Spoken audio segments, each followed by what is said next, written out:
गणेश माध्यमिक विद्यालय आज भेट दिली असता सोनवणे सरांनी त्यांच्या शाळेत जो परसबाग आहे त्या परसबागामध्ये मला घेऊन गेले. त्यावेळेस मी त्यांचा परसबाग पाहिला तर परसबागामध्ये त्यांनी वांग्याचे रोप आहेत, त्यानंतर टमाट्याचे, आणखीन गोबीचे हे कढीपत्त्याचं झाड आहे, लिंबुनीचं झाड आहे. ह्याच्यामध्ये आणखीन त्यांना मी थोडं मार्गदर्शन केलं की तुम्ही ह्या झाडामध्ये आणखीन जे शिपू चुका हे आणखीन त्याच्यामध्ये ॲड करा.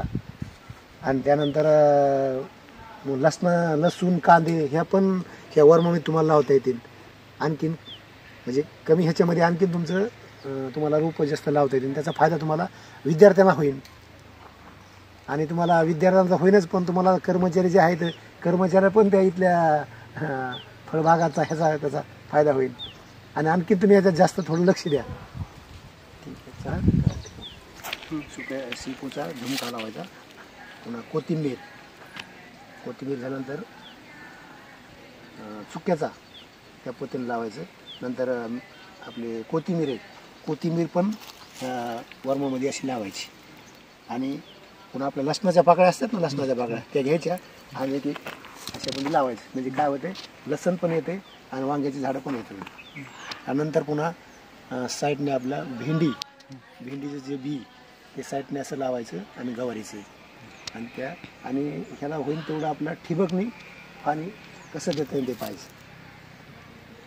असं रोज आपण जर केलं तर तुम्हाला शाळेला पुरून तुम्हाला कर्मचारी असायचं त्याचा वापर होईल तुमचा.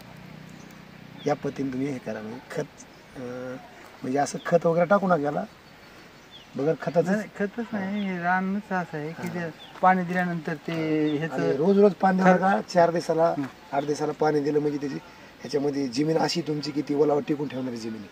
त्यामुळे रोज पाणी द्यायची गरज नाही. बरोबर आहे. आणि ह्याला ग्रीन जे कपडा आहे ते उन्हाळ्यामध्ये काय वरून जर टाकला तर मग ते सुकणार नाही. ते तुम्ही कपडा एक वरून टाकून घ्या बस. ओके, धन्यवाद सर.